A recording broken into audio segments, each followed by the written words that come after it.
Facebook, LinkedIn, Instagram, and Twitter. So those ones are just kind of the main, those are sort of the big four, right? In terms of social media, those are the ones that, are the biggest that, people are using all the time. And also that make the most sense for our business.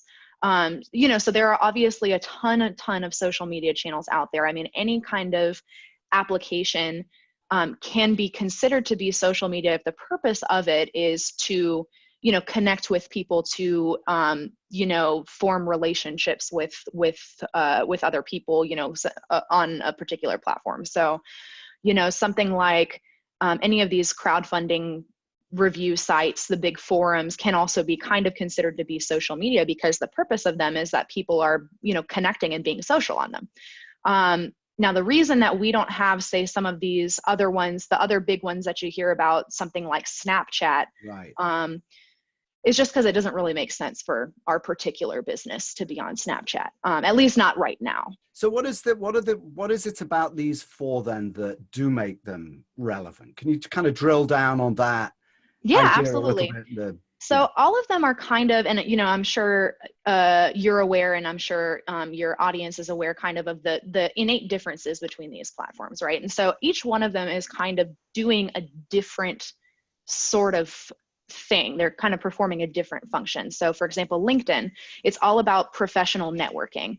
And so obviously that makes sense for our business because we want to be, on there, not only to be posting our jobs and giving updates for the company and everything like that, but there are a lot of groups on LinkedIn, professional groups, people kind of chat, there's thought leadership that's happening. We want to make sure that we're adding to that conversation.